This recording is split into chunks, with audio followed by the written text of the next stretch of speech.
If they running their mouth, then they looking for trouble. Ran right up in the knowledge, now they back in the huddle. See, they know we can fight, new content every week. Me and Dr. Clyde, keep on bringing the heat. Now they know that we driven, and they know we quitting. Yoshi and the winner, keep on bringing the energy. Unity. See, they know we ain't stopping, and they know they got problems, and they ran out of options. If they know we got a problem, can't let it go unsolved. Bring back learning, Afrocentric history, we see tomorrow. Karma is karma, I say what I say out here underwater. Till I see I fall off, then I bring y'all up on note. I'm back up on my Clyde winners, Clyde winners, Clyde winners, Clyde winners, Clyde winners, Clyde winners, Clyde winners, Clyde winners, Clyde winners, Clyde winners, Clyde winners, Clyde winners, Divine Winters, Clyde Winters, Mind Bender, Clyde Winters, I'm Richard, ride with ya, master teacher, create masters, Clyde Winters, give respect to the elder, Clyde Winters.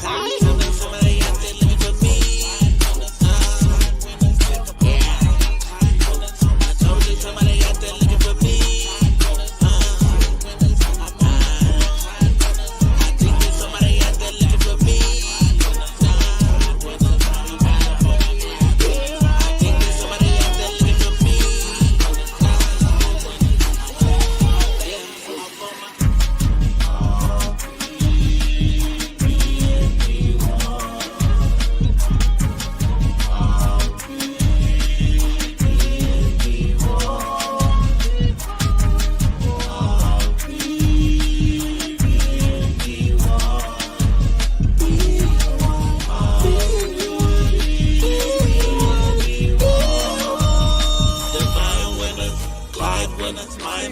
We have to live by God. We have to live by God. I have not done wrong. I have not robbed. I have not stolen. I have not drank. I have not told lies. I have not stolen food. I was not stolen. I have not fornicated with the fornicator. I have not caused anyone to weep. I have not dissembled. I have not transgressed. I have not discussed secrets. I have brought no lawsuits. I am not wrong. I am not struck dead. I am not transgressed the law. I have not been hunted. Except when I'm talking about on the tongue.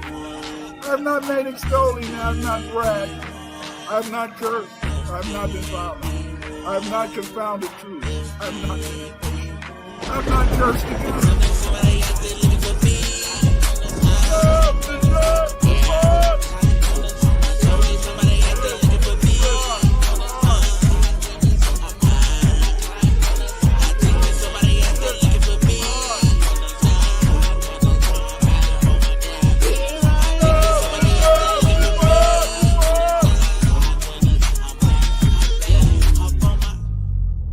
Dr. Winter's legacy is a testament to the power of knowledge and the unyielding spirit of exploration.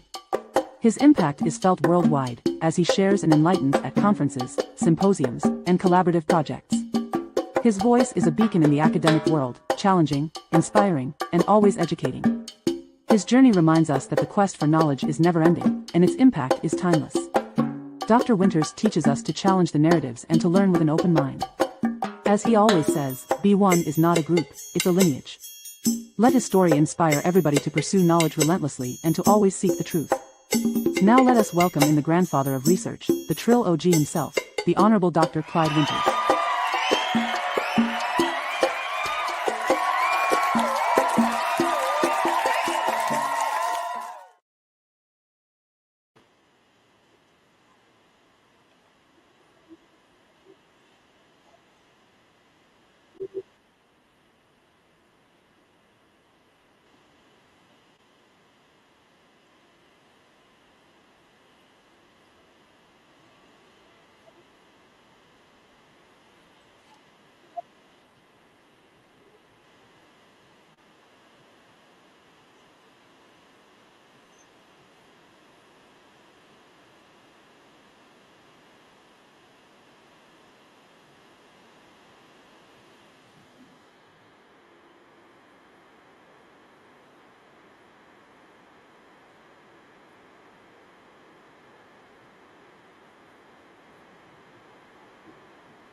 What up, though? What up, though? What up, though?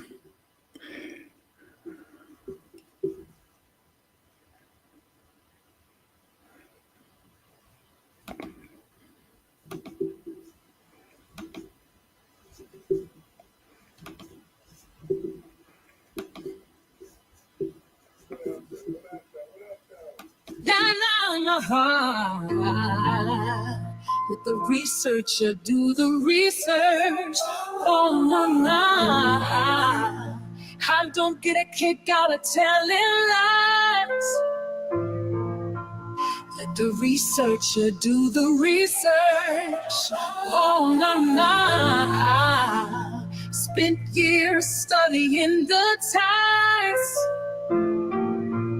Let the researcher do the research. Yeah, yeah. Black first, with strength we rise. Yeah. Let the researcher do the research. Yeah, yeah. Unite in truth and kill the lies. Let the researcher do the research. I'll learn to debunk my own craft. Respect is all that I had. Dr. Witches. I was sent here to finish my task. To become the greatest researcher. And that's who I am. Dr. Witches. Yeah. Na na na na na na na na na. Let the research. Gotta tell it lies.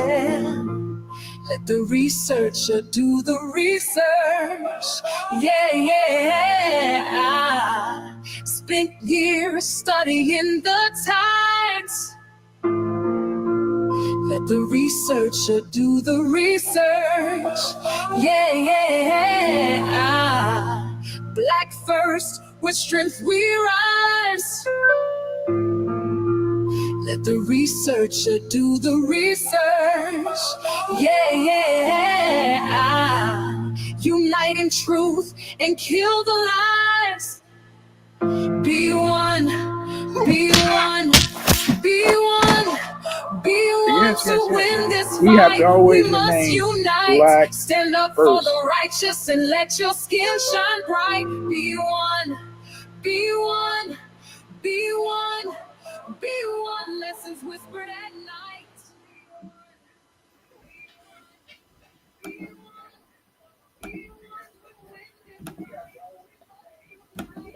What up, though? What up, though? What up, though? What's up, Karen? Zachary? Welcome to Black History Gems. Yes, today is Thursday. And you know what we do every Thursday? Every Thursday we discuss Black history. Yes, yes, yes. As I told you, it's a lot in our history that we don't know about.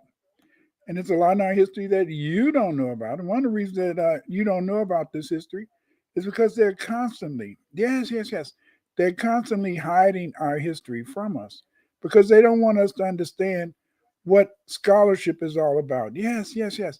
You have to understand what scholarship is all about. Right now, as it stands now, we don't really have any black scholars. There's a few, but there's not that many, and because of the fact that there's not that many, what we find in a sense is that a lot of people are living in a world in which they're not telling us what's going on. Because see, you have to ask the question, and I've been really dealing with this ever since Eve Henderson, ever since she brought the question a couple of weeks ago on our show. And check it out, we come on every Wednesday night at 8 p.m. Central.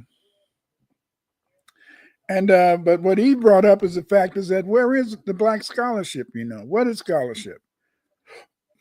Scholarship is academic study or achievement, learning of a high level. Book learning, knowledge, erudition, education, letters, culture, academic study, academic achievement, intellectual attainment, wisdom, lore. Yes, this is what scholarship is all about. But the problem is that we fail to really, in a sense, have a group of scholars to represent us.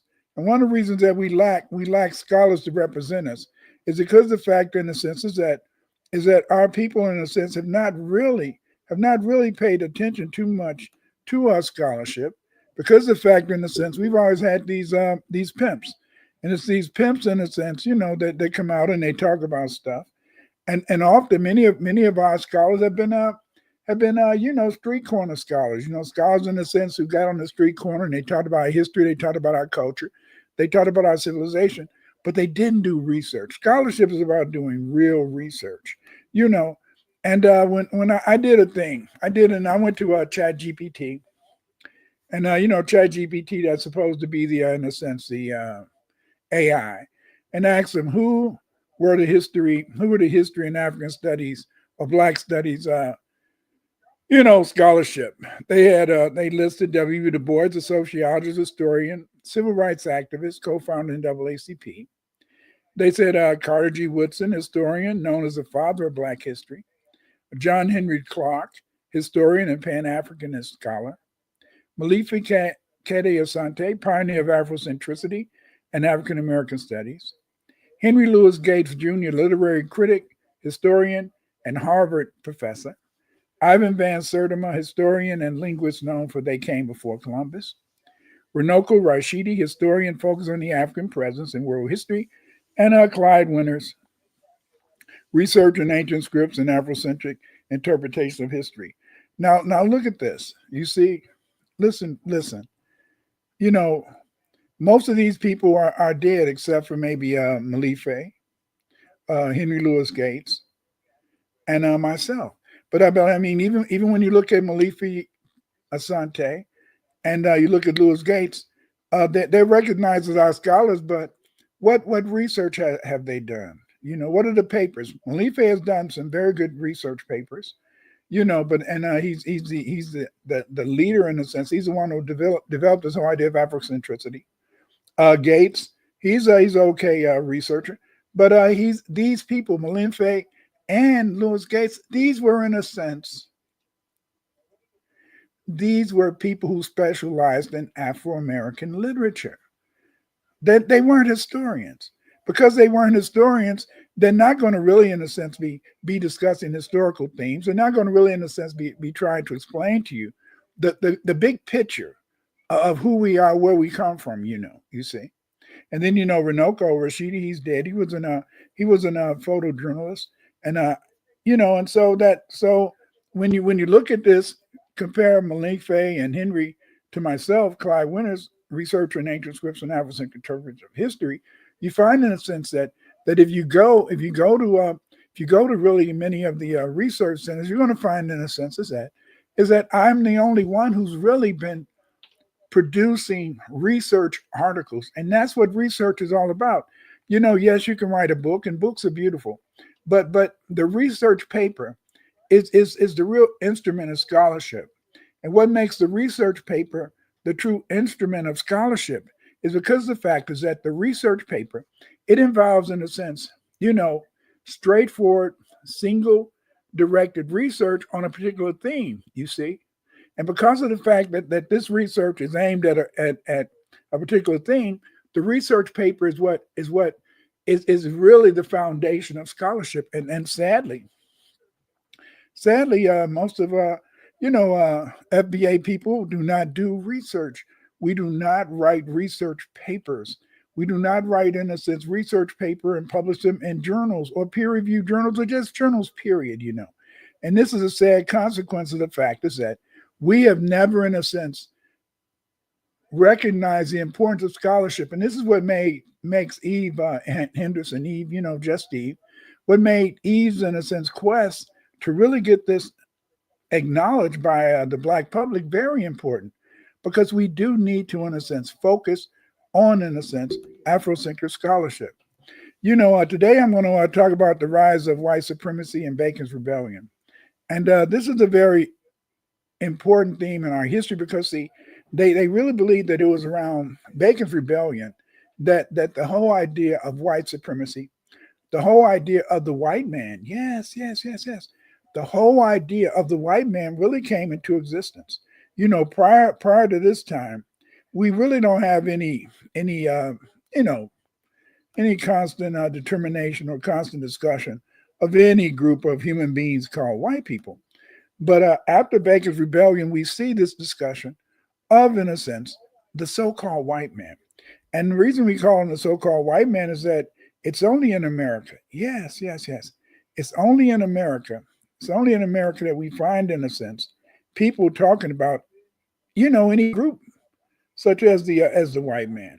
And the reason that we don't find this until then is because of the fact, in a sense, is that we see, in a sense, that it was at this point that we have to look at this particular phenomenon. How you doing now, Sister Shanice? What up, though? You know, Julius and Chemistry Black Magic. What up, though? But again, in a sense, is that I want to talk today about the rise of white supremacy and Bacon's Rebellion.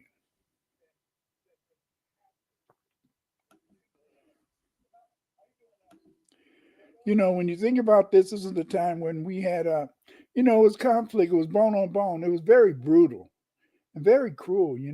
When I think about the early history of our interactions in America, the interactions between Europeans and Aboriginal people, it's an era of just cruelty and just the savagery. It's very savagery.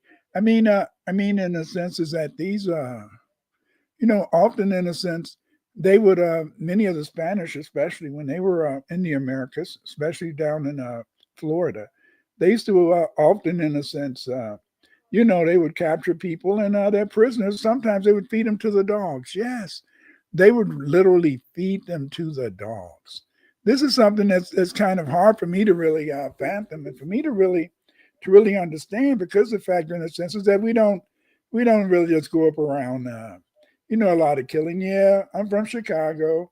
Yeah, if you listen to the internet in Chicago, people are always in the black community, south side, west side, shooting at each other and all that type of mess. No, that's not what we did. I'll admit, though, I'll admit that I was 1967, and I was shot at I was shot at. They missed, luckily, so I'm here today. But the thing is, this is that no, it's not all that type of it's not all that type of, in a sense, gang banging going on today. Gang banging was popular back in the day, but that was because of the fact that, in a sense, these people they were fighting over the drugs. They wanted to have control of selling drugs in the black community. But back in the day, there was a lot of ferocity because the fact, in a sense, is that people were trying to maintain their strongholds in the Americas, you know, and so Aboriginal people, the Europeans, the black people, everybody was engaged, in a sense, in many conflicts. And I want to talk about some of this early period.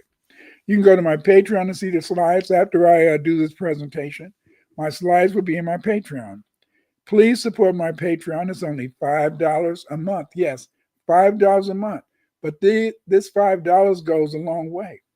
It's the Patreon, my Patreon members that allow me to be able to get the latest research. It's my Patreon members that allow me, in a sense, to be able to get the latest books and things like that, because often to get the latest information is behind a paywall. And that means that you have to have money. Sometimes these articles are as much as $100, $200 just to read the article for 30 minutes. Yes, yes, yes. So it takes money to do research. So please support my Patreon. And after I do the presentation, I will put them on my Patreon. You can go to Twitter at Dr. Clyde Winters 8. Follow me on Twitter. Also, I have some videos on TikTok.com at Clyde Winters 3, and you can view many of my shorts. These shorts on TikTok were made by the genius Yoshimod. Yoshimod, the genius, made a lot of shorts for me, and he's put those on TikTok, so you guys can look at those and find out more. You're on my YouTube channel right now. Here I have over 400 videos. I repeat, 400 videos that deal with Black history, and you can order my books on Amazon.com. I hope that you, in a sense, would be supportive, and don't buy one book. Buy two books. Don't buy two books, buy three books. Wait a minute, just buy them all, Create So Far says, I saw a Caucasian woman going mad in the airport recently. She was yelling at the top of her lungs, I'm white. Police had to take her dumbass down like the beast she is. Well, I mean, the point is this: is that some people, in a sense, do have a lot of difficulties. I fly a lot. I usually fly a couple of times a year, and so I can tell you that it's kind of a little strange, because back in the day when I first started flying planes back with TWA and all that stuff back in the '70s, people would always dress up. Now people can get on a plane with just about anything, and some people still try to be properly dressed, but there's some people in a sense that are a little too casual, and I think that they shouldn't be that casual on the plane because you are representing yourself and also our community. But again, in a sense, you can go to Amazon.com to get my books. B1 is acknowledging your Black African ancestry and mod, not heritage. We must be race men and women proud of our culture and African Black ancestry. What is B1? B1 is unity with mod. B1, what is B1? B1 is Black first. Yes, yes, yes. B1 in a sense is not just Black first, but B1 is being in a sense brilliant. Yes, Black means brilliant in the ancient languages of Europe. If you want to find out more about the history of Blacks in America, get my book, The Nationality and Law Foundation of Black Americans, and my latest book, The Paleo Americans. In this book, I break down the Paleo Americans. These were the first Americans. These, in a sense, were the people who were here before the Red Indians. Yes, yes, yes. The Paleo Americans. Get that book. Also, get my book, History of Blacks in America, from prehistory to 1877. This book should be in every home. And the reason this book should be in every home is because this book breaks down the tripartite, yes, the tripartite origin of a foundation of Black Americans out of Black Europeans, Black Aboriginals that lived in these Americas, and in a sense, sub-Saharan slaves. They came through ethnogenesis, foundational Black Americans. Yes, FBA. If you want to find out more about Blacks in Europe, get my books, Blacks in Europe, and also get my book, The Manufactured Genetic Origins, The False Eurasian Back Migration. In this book, I discuss the fact that the first Europeans were not white. No, they were not white. The first Europeans were Black. Get my book to find out more. Manufactured Genetic Origins, The Fake Eurasian Back Migration, and my book, The World History of the Black Race. This book should be in every home. This book should be on the table, living room table, your sitting room. It should be on the table so that people can come into your home and they can pick up this book and see all of the great civilizations that Black people have had throughout history. Yes, the World History of the Black Race is a survey book, a book in a sense that talks a little bit about all the Black civilizations that I know that have ever existed. I'll admit, though, I'm still trying to really get a picture of the Anu civilization that existed 10,000 years ago. This stuff is kind of murky, but I'm coming around to some of the civilization elements. I'm hoping that in the future it can be some great discoveries so that we can begin to see even more evidence so I can bring it to you. Yes, bring it to you. We're here on these pages on Black History Jam. What is FBA? FBA is not a group. FBA is not an organization. FBA is a lineage. A lineage is lineal descent from an ancestry or pedigree. As a result, we are descendants of the African, Aboriginal Blacks, and Black Europeans who built these United States. Yes, yes, yes. We went through it ethnogenesis. This presentation is dedicated to one of my patrons. In this broadcast, I will attempt to answer a question about nationality law. This question came from Chemistry Black Magic. And this is what he said. Your work is always exquisite. I beg you. Is there a way you can get Taj, Talking Head, and Kaba, General Sede, Marie Childs on your platform to talk law and nationality?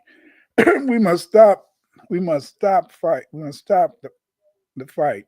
These people have declared war on us. Yes, yes, that's true. Europeans have declared war on us. And they declare war on us because they don't want us to know our history, because to know our history means that they don't have a history. Do you know what that means? Do you know what that means? What that means is that Europeans only have a history as long as they can disguise our history as their history, because they don't have a history, you see.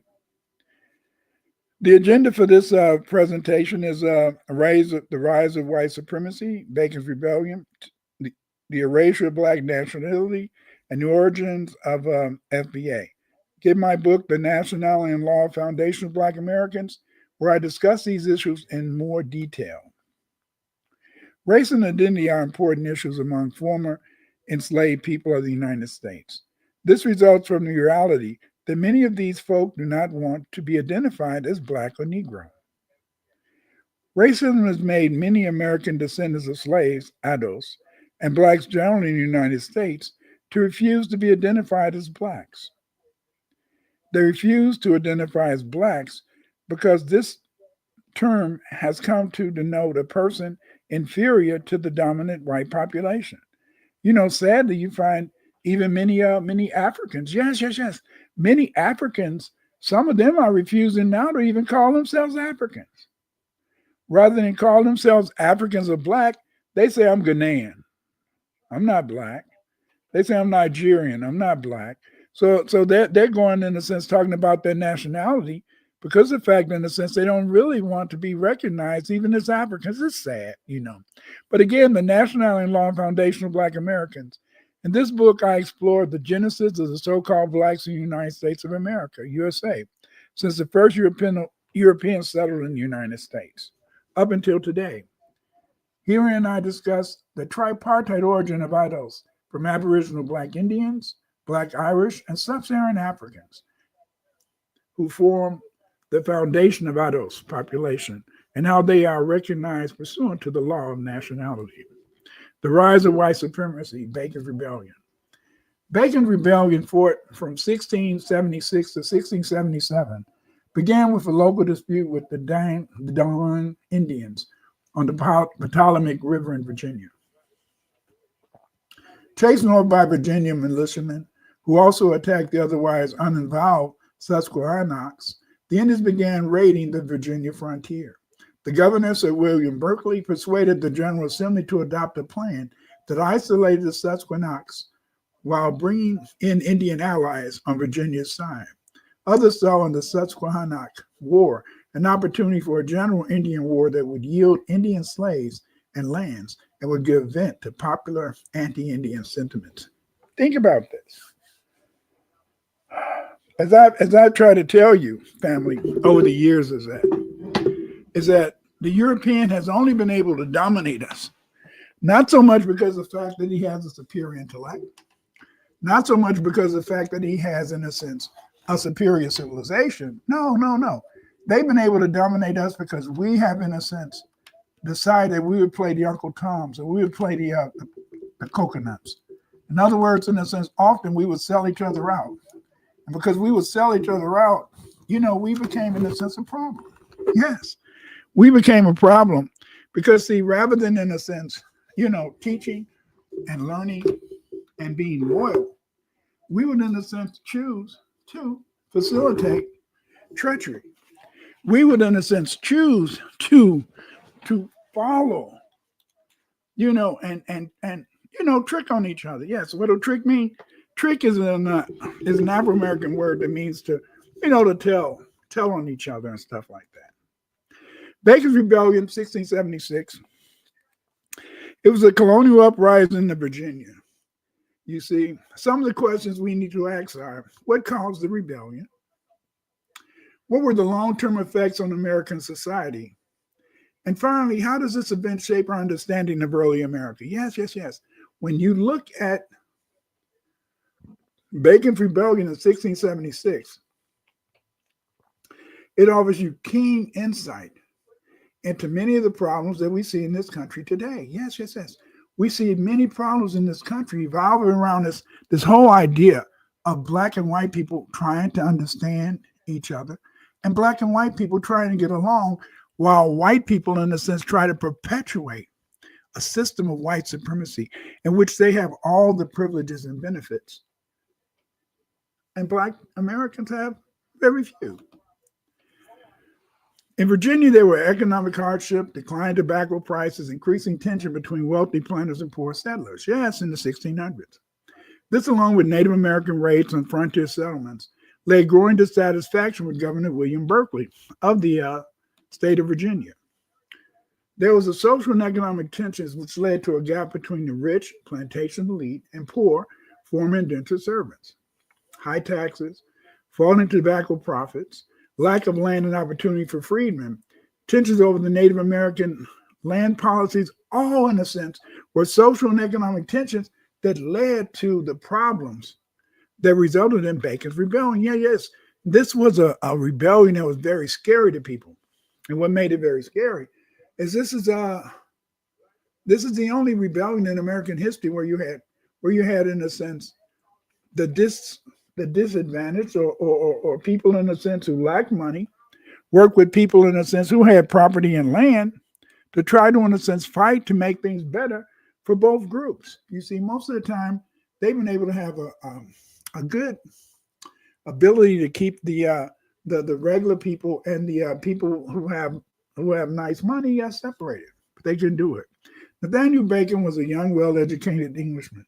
He was a cousin by marriage to Governor Berkeley. He had recently arrived in Virginia and given land on the frontier.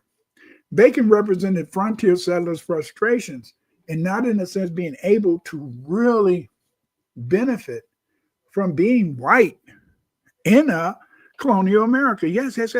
They were in a sense upset in pre-colonial America, and they wanted to make sure in a sense that they were able to get everything they could out of the situation. This is what led Nathaniel Bacon in a sense to really in a sense begin this, rebellion. Governor William Berkeley was a longtime governor of Virginia. He advocated peaceful trade with Native Americans and was seen as corrupt and disconnected from common settlers because he was accused of favoritism and protecting native land for personal gain. They felt in a sense that, he didn't in a sense recommend any wars with the Indians, but they felt that he was only doing this as a subterfuge to make sure that he profited from the relationship with the Indians himself and not the general population. The spark of the rebellion occurred in 1675 when frontier settlers were attacked by the Doak tribe. And the Doak Indians, in a sense, they were out to get their benefits because they felt that the white man wasn't, invading their land. Bacon demanded a commission to lead a militia. Berkeley refused, and Bacon formed an unauthorized militia and attacked the tribes. As a result, Berkeley declared Bacon a rebel. Yes, he declared him as a rebel. This leads to armed followers of Bacon against native tribes and the government. The protests gained support from poor farmers, indentured servants, and African laborers. By July 1676, issues, in a sense, from this particular rebellion led to the declaration of the people's accused Berkeley of corruption and tyranny. They felt in a sense that, Berkeley, he seemed to be trying to fight for the justice for all, but they felt in a sense that they accused him of, corruption, and they felt, as I said earlier, they felt that he was trying to find a way to just make money for himself, In September 76, Bacon and his forces burned the colonial capital, Jamestown. This marks a major escalation in rebellion. By October 1676, Bacon dies of dysentery. Leaderless, the rebellion falls apart. Berkeley regains control. Governor Berkeley regains control and executes 23 rebels. After this, it was a harsh crackdown, but Berkeley is soon recalled to England.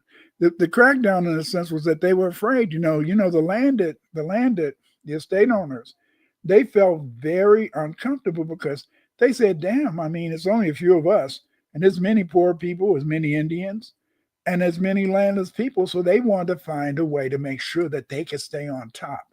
And the way that they felt that they could stay on top is, number one, let's try to eliminate the Indians. And let's find a way, in a sense, to maybe give the landed people some land, but, not so much as to interfere with our, in a sense, wealth, but as a way, in a sense, to dominate the people and get them to go along with their leadership. Consequence of rebellion was a shift from indentured servitude to racialize slavery. Elites feared unified uprisings by uprisings by black and white laborers. There were stricter racial laws passed to divide poor whites and enslaved Africans. This is the first colonial rebellion against, in a sense, the British authority. And this was a long rebellion because the fact, in a sense, is that this put fear in them because it's a fear that even exists today. It is a great fear among the rich that that the people of all races will come together on the theme that hey, we don't have anything, the rich got it, let's go take it. So the rich and upper class have always been afraid of any type of situation which might unify the regular people, unify in a sense the lower classes, and this is why they, in a sense, was very upset about the Bacon Rebellion.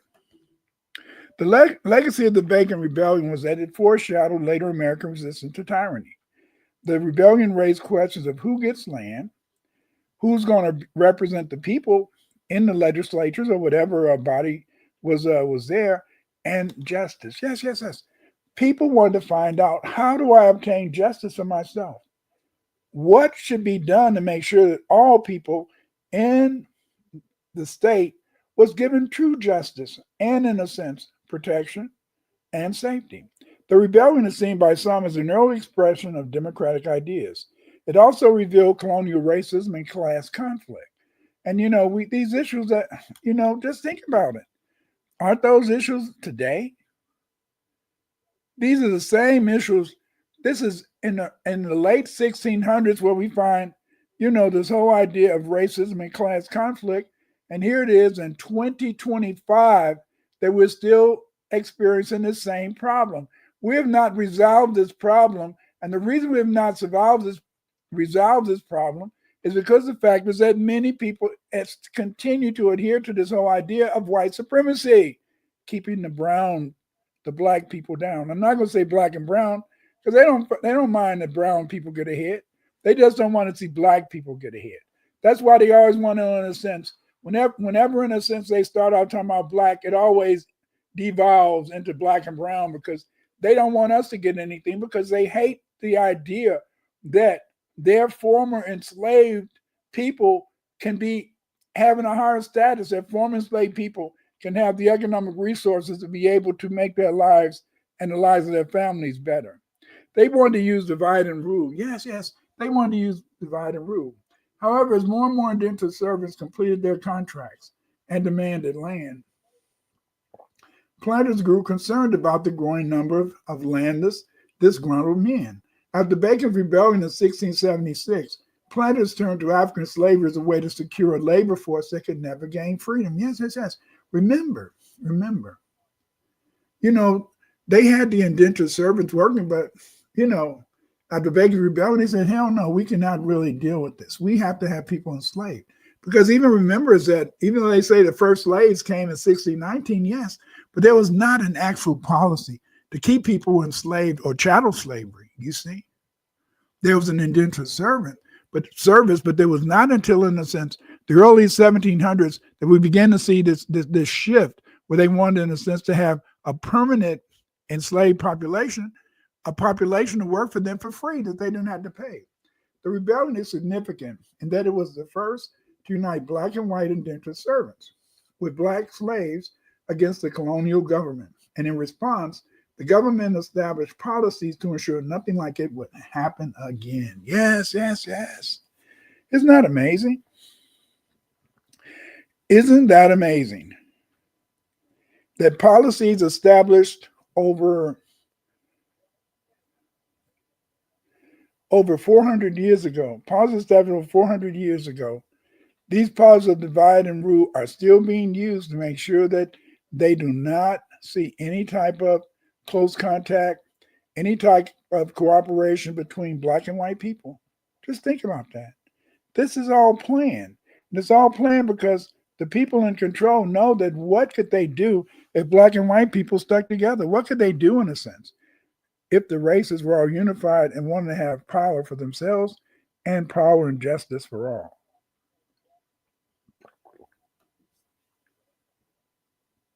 Let's look at some of the Virginia laws after Bacon. In 1662, Virginia law enacted a Negro woman's children to serve according to the condition of the mother. You know, most places in Europe, it used to be that your property and your heirship usually came on the male line, but not in America. In America, because of slavery, everything is on the mother. Whereas none doubts have arisen whether children got by any European upon a Negro woman should be slave or free. Be it therefore enacted and declared by this present Grand Assembly that all children born in this country shall be held in bondage, bond or free, only according to the condition of the mother, and that if any Christian shall commit fornication with a Negro man or woman, he or she so offending shall pay double the fines imposed by the former act. In 1667, another Virginia law enacted declaring the baptism of slaves doth not exempt them from bondage. Whereas some doubts have risen whether children that are slaves by birth and by the charity and piety of their owners, made partakers of the blessed sacrament of baptism, should be virtue of their baptism be made free. It is enacted and declared by this Grand Assembly and the authority thereof that the conferring of baptism does not alter the condition of the person as to his bondage or freedom. That diverse masters, free from this doubt, may more carefully endeavor the propagation of Christianity by permitting children, those slaves, or those of grown, if capable, to be admitted to that sacrament. Yes. So you can see as early as 1667, they were trying to make sure that they could keep people in bondage forever. Yes. They wanted to make sure, in a sense, that they had a population that could work for free. In 1680, Virginia enacted a law. It was called the Act for Preventing Negro Insurrections. Let's read this law. Whereas the frequent meeting of considerable numbers of Negro slaves under pretense of feasts and burials is judged of dangerous consequence.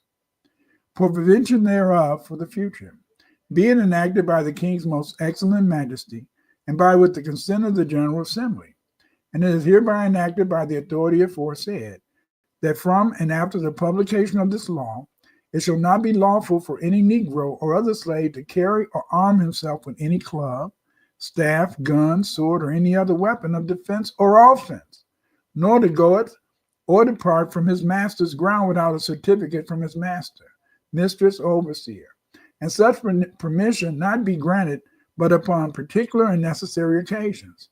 And every Negro slave so offending, not having certificate as aforesaid, shall be sent to the next constable, was hereby enjoined and required to give the said Negro 20 lashes on his bare back, well laid on, and so if sent home to his said master, mistress, or overseer. And so think about that.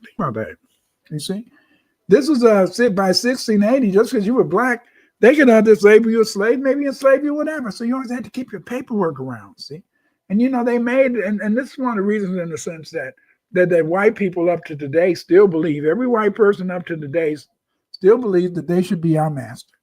Every white person up to today still believes that they should be able to dictate where we go, what we do, because of the fact, in the sense, they've always felt that they should have this power over us as black people. Okay, I'll continue. And it is further enacted by the authority aforesaid that if any Negro or other slave shall presume to lift up his hand in opposition against any Christian, shall, for every such offense, upon due proof made thereof by the oath of the party before magistrate, having received 30 lashes on his bare back. Well, look at that. You couldn't, a white person could hit you and you couldn't even hit them back. If you were black and you had a white person, you got 30 lashes. Think about that racism, that hate. Think about it. And it is hereby further enacted by the authority aforesaid that if any Negro or other slave shall absent himself from his master's service and lay hid and lurking in obscure places, committing injuries to the inhabitants, and shall resist any person or persons that shall by lawful authority be employed to apprehend and take the said Negro, that then in the case of such resistance, it shall be lawful for such person or persons to kill the said Negro slave, so in lying out resisting, And this law be once every 6 months published at the respective county courts and parish church within the county. Think about that. That was in Virginia. That was in Virginia. Anybody could whip your ass if you were black. You weren't even supposed to have a club, a staff, a gun, a sword. They made it against the law for you to have any weapon to protect yourself, you see. They didn't want you to have feasts. They didn't want black people to get together, period, because they were always afraid in the sense that we would want to fight for our freedom. Think about this. Nothing too much has changed today. Today, you know, they still feel very upset if a bunch of black people get together. They still, in a sense, always feel that we're somehow planning something, you know, something devious, something to take away their authority. So you see, so this is nothing new, you know. And so again, this is it. So because they just feel that every white man should have the ability to just whip us. You know, look at this picture over here. We had this white man whipping his sister and then about to, in a sense, crush her baby. You know what I mean? Just the cruelty. The cruelty. I mean, it's no way that you can think about slavery. There's no way that you can think about the enslavement of our people and not think about the cruelty and injustice in a sense that we suffered. You know, we suffered much from these people who committed heinous acts against us. Do you know when you went to a plantation back in the day, they would usually, in a sense, having some slave who would try to run away several times, have his head hanging over the entrance to the plantation. They would have his head hanging on a string or stuck on a pole, and he would leave his head on that pole or hanging from that tree as a sign that to the rest of the black people that if you try to run away, they would kill you, cut your head. They would let that head stand there and let it rot. You know, plantations were violent places. You know, when you look at many of the old movies, they have it like, the Gentile master and the mistress. The plantation was all nice and easy. The slave had a good time, singing on the slave on the plantation. Always feeling real good, always happy. Yes, sir, happy. Always happy as the slave. That's not true, Dan. We fought back. We had to fight back because of the violence that was administered on these places. What are the roots of white supremacy? The objective of these whites was made clear in 1751 when Benjamin Franklin wrote the Observations Concerning the Increase of Mankind. In this essay, Franklin made it clear that, and I quote, which leads me to add one remark, that the number of purely white people in the world is proportionally very small. Same exists today. All Africa is black or tawny. Asia chiefly tawny. America, exclusive of the newcomers, wholly so. And in Europe, the Spaniards, Italians, French, Russians, Swedes are generally what we call a swarthy complexion, you know, darker, blackish complexion. As are the Germans also. The Saxons only accepted, who with the English make the principal body of white people on the face of the earth. Let me repeat that. They said the Spaniards, Italians, French, Russian, Swedes are generally what we call a swarthy, which means dark complexion. Black. Swarthy means black in German. As are the Germans. Also the Saxons only accepted who with the English make the principal body of white people on the face of the earth. Why should we, in the sight of superior beings, darken its people? Why increase the sons of Africa by planting them in America? But we have so fair an opportunity by excluding all blacks and tawnies of increasing the lovely white and red. But perhaps I am partial to the complexion of my country, for such kind of partiality is natural to mankind. To form a buffer group between blacks and Indians, whites gave favor to the Mongoloid red Indians who were made honorary whites, as noted by Benjamin Franklin in this essay. Yes. They have always, in a sense, they always saw the red Indian as an honorary white. Yes, he was able, in a sense, to do this. By the 1660s, sub-Saharan Africans were enslaved. Due to labor shortages and increased demand for sugar and tobacco planters in the 13 colonies, they demanded more laborers who could work for extended periods of time instead of the usual 7-year period of labor for indentured servants. Yes, yes. Everything was aimed at as long as in a sense that they could produce more cotton, well, produce more rice back then, more rice, more tobacco. They needed labor, and and they felt in a sense that the best way to, in a sense, ensure that they had labor was to have people who would be working for free. That's why they encouraged slavery. In 1682, this Virginia law is enacted. Act 1. It is enacted that all servants which shall be imported into this country either by sea or by land. You see what they said? By sea or by land. That's to let you know that they were kidnapping black Indians and selling them to slavery. That's why they said by sea or by land. Whether Negroes, Moors, mulattoes, or Indians, who and whose parentage and native countries are not Christian at the time of their first purchase by some Christian, and all Indians, which shall be sold by our neighboring Indians or any other trafficking with us for slaves, are hereby adjudged, deemed, and taken to be slaves to all intents and purposes, any law, uses, or custom in the country notwithstanding. Yes, yes, yes. See, as early as 1682, they made it clear that if you were an Aboriginal person, damn, you could be made a slave, and they would sell you as such. Anytime they needed more people to work on their tobacco plantations or in their rice plantation, they would just go attack an Indian village and sell the people. You know, most people couldn't speak the Indian language, so what if those Indians said, not from Africa? It didn't matter. They still, in a sense, they still would make you a slave. And for further prevention of that abominable mixture and spurious issue, which hereafter may increase in this Her Majesty colony and dominion, as well by English and other white men and women, intermarrying with Negroes or mulattoes, as by their unlawful coercion with them.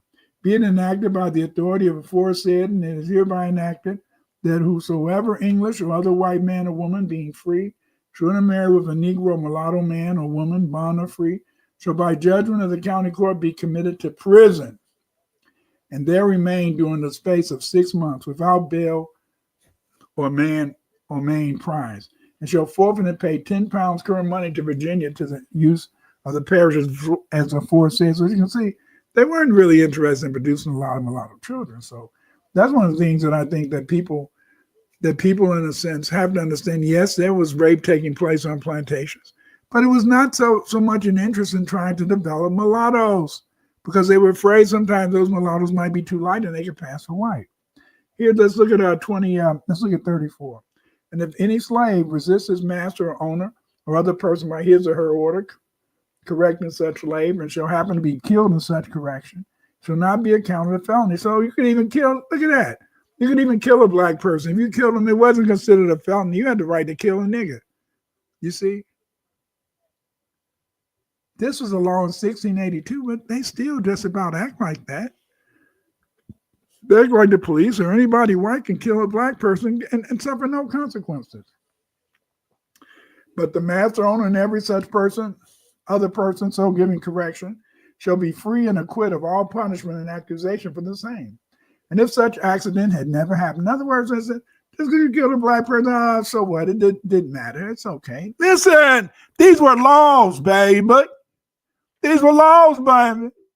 And also, if any Negro, mulatto, Indian, bond, or free shall at any time lift his or her hand in opposition against any Christian, not being Negro, mulatto, or Indian, he or she, so if any, shall for every such offense proved by the oath of the party receive on his bare back 30 lashes. 30 lashes, well laid on cognizable by justice of the peace. In other words, in a sense, even if you hit a white person, you could get 30 lashes. But they could hit you, they could even kill you, and there was no consequence. There was no consequence. This law was in 1682, but little has changed. A lot changed after George Floyd, I'll admit.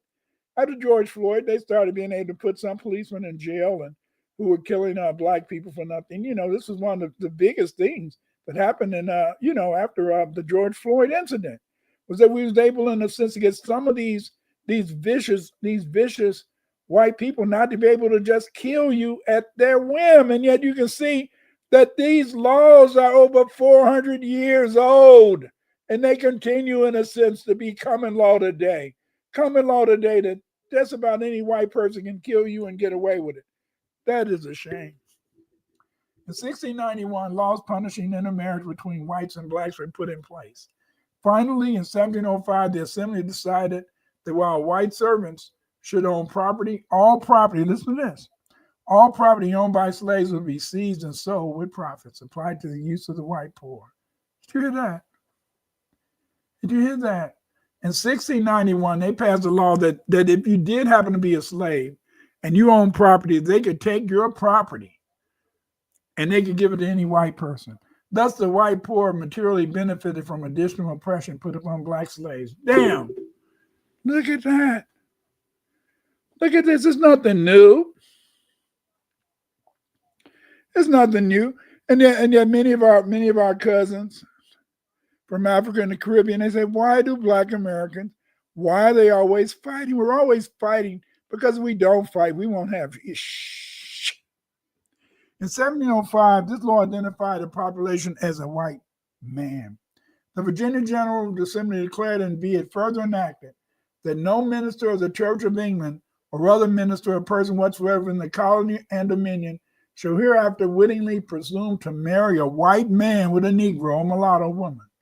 To marry a white woman with a Negro or mulatto man upon pain of forfeiting and paying for every such marriage a sum of 10,000 pounds of tobacco. One half to our sovereign lady the queen. 10,000 pounds of tobacco. Where is he going to get 10,000 pounds of tobacco? That's how much they didn't want to see black and white people get married. See? They did not want the white race to be, quote unquote, polluted by being with these black people. 10,000 pounds of tobacco. To be resolved would cause by action or debt, bill, plate, or information in any court of record within this Her Majesty's colony and dominion, wherein no is the protection or wager of law shall be allowed. Yes. This was 1705. Between 1662 and 1730, state legislatures began to refer to all dark-skinned people, no matter their nationality, as blacks and Negroes, in their laws to control the enslaved population. The shift from referring to the dark-skinned people by their nationality coincided with the dominant European population referring to themselves as white people in comparison to the black ethnic groups, no matter their status as enslaved or free persons. To ratify their feelings of the innate inferiority of Aboriginal blacks, whites took black Indian lands and labeled them colored people, just like the enslaved Africans. Due to life on the plantation and life in the colonial community, black Indians, black Irish, and former slaves evolved into foundational black Americans, yes. By the 1660s, sub-Saharan Africans were enslaved. Due to labor shortages and increased demand for sugar and tobacco planters in the 13 colonies, this demanded more laborers who could work for extended periods of time instead of the usual 7-year period. And this is why they wanted, in a sense, to have slavery. They wanted to have people working continually without no break. That's why they encouraged this. The Civil War was a turning point in the nationality of blacks. During the Civil War, 200,000 slaves and free colored people fought the Confederates. Many whites had deserted the Union Army, and if not for the enlistment of blacks in the Union Army, the North would have lost the Civil War, yes. Many whites, in a sense, they deserted the Union Army, and by the end of the war, the vast majority, a large number of the soldiers were, in a sense, black. See? But they try to make it appear as, oh, these white folks, they saved you, Lincoln and the white folks, they freed the foundational black Americans. No. Foundational black Americans freed themselves.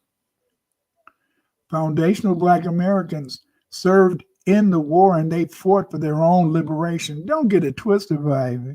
The Europeans never gave black people in the United States anything. We had to take it or we had to fight for it. The successful defeat of the Confederates led to the creation of many laws that made free blacks and adults African descendants of slaves, freemen. These laws gave the blacks citizenship.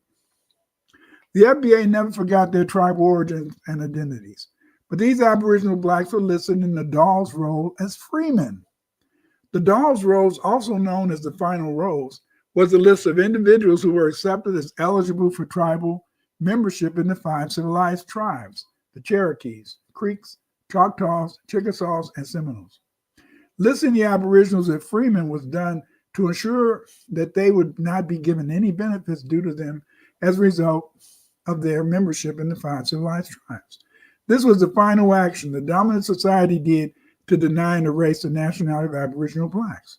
This was welcomed by the white supremacists, European settlers who have been trying for years to separate FBA from the land. Very important. I'll give an example. Today you have a Seminole tribe in Florida. The word Seminoles means that they were runaway slaves. Think about this. If the Seminoles were runaway slaves, how can you have a bunch of red Indians claiming that they're Seminoles in Florida? Think about that. The Seminoles were runaway slaves. That means they were black. And yet today you got red men claiming to be Seminoles. That's the whole problem. We got so many pretendians. I repeat, pretendians. In other words, we got all these so-called red Indians pretending to be formerly black tribes that lost their land, and they've been sending these pretendians around the country pretending to be the original red Indians that lived on these lands when red Indians didn't live on the land. The original Aboriginal people were blacks like you, black like me, black like us, you see. European settlers have been trying for years to separate FBA from the land. Black Native Americans who were not sold into slavery lost their nationality when settler ministers changed their birth certificates and other records from Native to Negro. Employing Virginia's Act to Preserve Racial Integrity in 1924, Walter Ashley Plecker effectively separated Virginia citizens into 2 simplified racial categories, whites and colored. The law, which remained in effect until 1967, yes, when it was overturned by the United States Supreme Court in the case of Loving versus Virginia, required that a racial description of every person be recorded at birth, while criminalizing marriages between whites and non-whites. Although people like Plecker sought to divorce us from the land, FBA have continued to teach their children a love of the land and nature generally. Yes. It is obvious that there were many very dark-skinned Europeans who resembled Africans.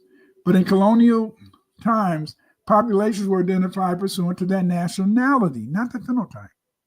Thusly, blacks were defined as being Negro. African ancestry was up until the 18th century. Europeans, on the other hand, no matter their skin color, were white, based on their European nationality. As a result, although researchers claim that recognition of white folks began after the Bacon Rebellion, the historical evidence indicates that the actual application of the term white man, did not appear in law until 1705. Yes. It was not until 1705 that we find the first mention of the white man. Whites brought their hate of black elites in Europe over to the United States. When these whites discovered the Americans were black Indians, they refused to respect black Indians. To form a buffer group between blacks and Indians, white gave favors to the Mongoloid Indians, who were made honorary whites. Whites took black Indian lands and labeled them colored people, just like the enslaved Africans. Due to life on the plantation and life in the colored community, black Indians and former slaves evolved into foundational black Americans. Yes. Black Indians and former slaves evolved into foundational black Americans. Maroons and black Indians had intimate relations. The black Indians often adopted Maroons in their communities, and Maroons built their communities in badlands and swamps, where they protected their families from attack. After the Revolutionary War, the Constitution made it clear that blacks could be enslaved. This document protected the citizens of the diverse states the right to own slaves and legislate how they should be treated. The Civil War was a turning point in the nationality of blacks. During the Civil War, 200,000 slaves and free colored people fought bone on bone against the Confederates. They became the predominant members of the United States Army as many whites deserted. The nationality of FBA was diffused after 1865. Their nationality under the law was as freemen. As a result, between 1865 and 1968, FBA was concerned with the abolition of slavery. The Emancipation Proclamation did not free slaves in the border states. They did not join the Confederacy. Extending legal protections for the emancipated freemen and their descendants, birthright citizenship, and ending segregation in public facilities all took place after the Civil War. The lack of identification of the FBA as blacks under the law allowed adults, African descendants of slaves, and other black populations to refuse to choose the term black as their nationality. This changed in 2003.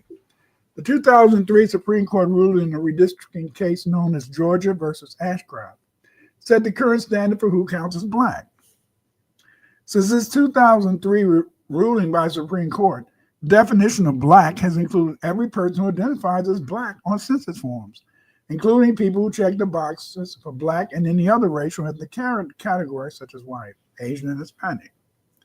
This decision made it possible to use black in legal proceedings as a matter of law.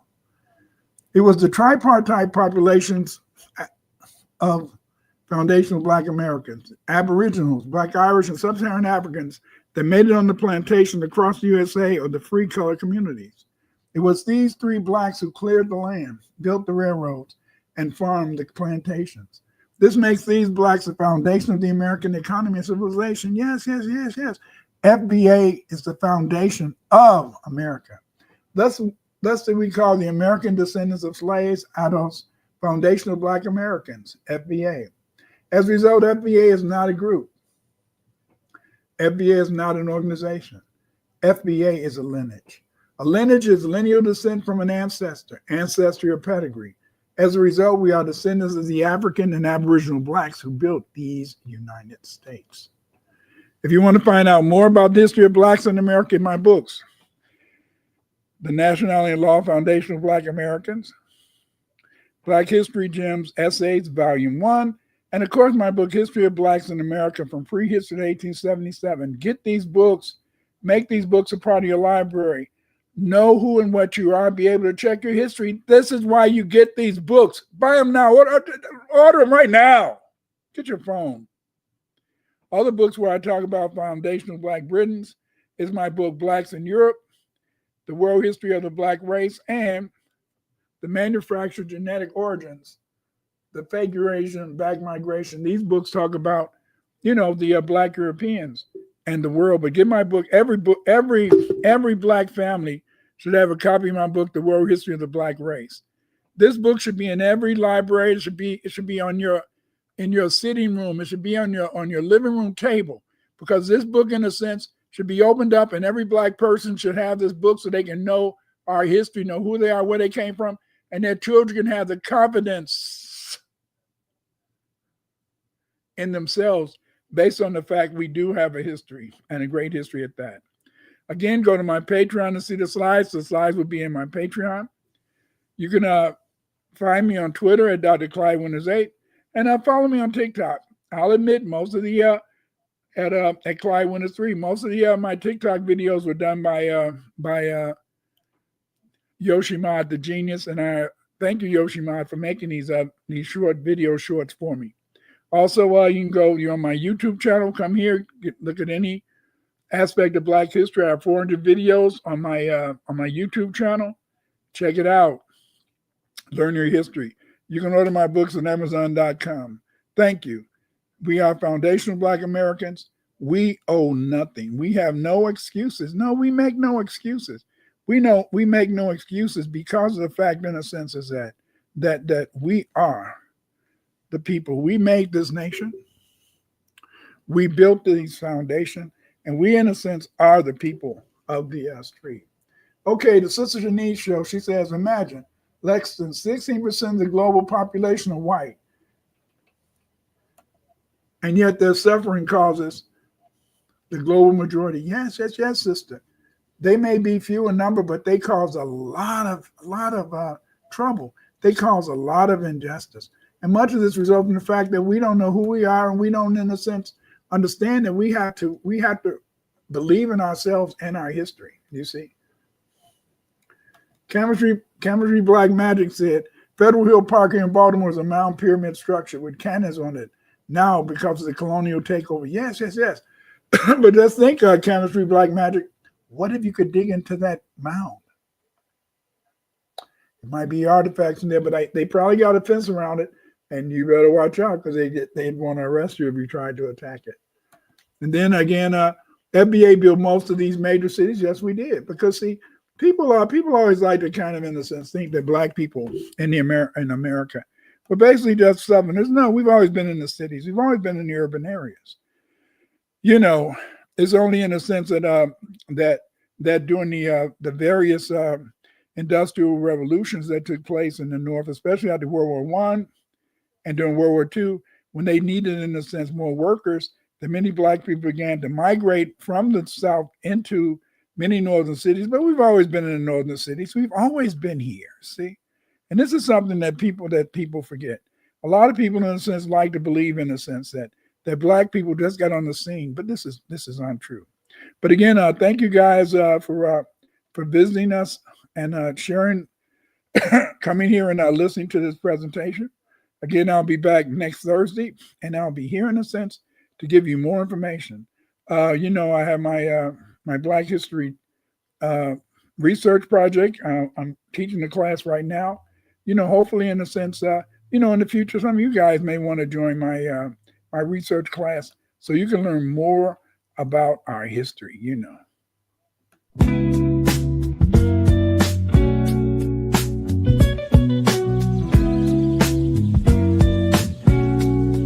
Atlantis in Mexico. Atlantis in Mexico. Atlantis in Mexico. Atlantis in Mexico. Time travel in a book. Go far in a book. When is the last time you spent bread on a book? Knowledge given in a book. Benefit from a book. Create a movie from a book. Create animation from a book. Atlantis in Mexico. Atlantis in Mexico. Mexico. Origin black Neanderthals and the white race. Origin black Neanderthals and the white race. Origin black Neanderthals and the white race. Origin black Neanderthals and the white race. Time travel in a book. Go far in a book. Can you remember from a book? Knowledge given in a book. Benefit from a book. Create a movie from a book. Just don't forget to give thanks to the author of the book. Thanks.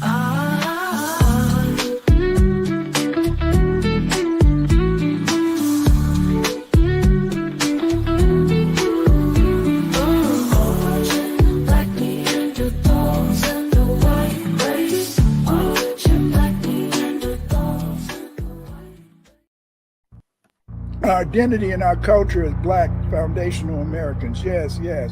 Wars between Black Indians and whites were manufactured to produce Black slaves for whites. The English, the French, and the Dutch provided the Native Americans with guns, rum, and cheap goods to purchase Native American Indian slaves. Between 1670 and 1720, many Black Native Americans were enslaved. The Black Native Americans were sold into slavery throughout the 13 colonies, Mississippi Valley, Canada, and the British West Indies. The majority of Black Native Americans sold into slavery by whites and Indians. Slave traders were the Choctaw, the Yamasee, and other Carolina tribes. Yes, yes. Many of these tribes, like the Mandi, Mandinga, you know, many of these tribes, we've lost their names. And And their names have been lost to history because of the fact, in a sense, that when the European came, as he conquered these black Indians, he just made them slaves. And so over time, in a sense, their nations disappeared. Over time, in a sense, their history wasn't recorded. Over time, they were even able to deny that Aboriginal blacks even existed in America.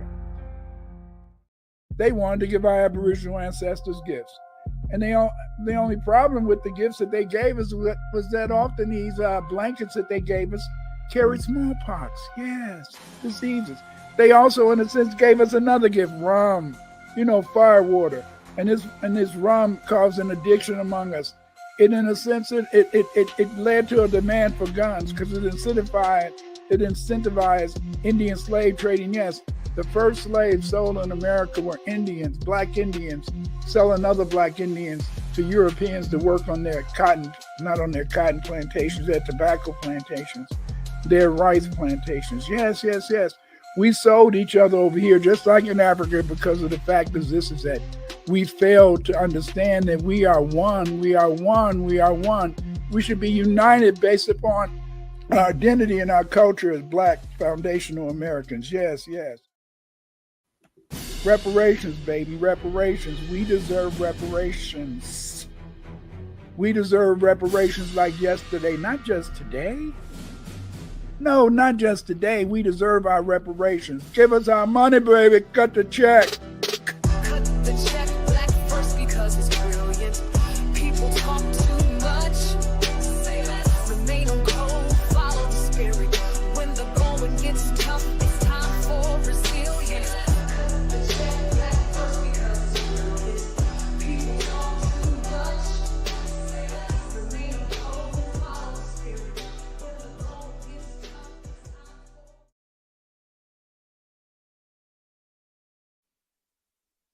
The only thing that can save you is be one. To fight Cage, you must stay black first.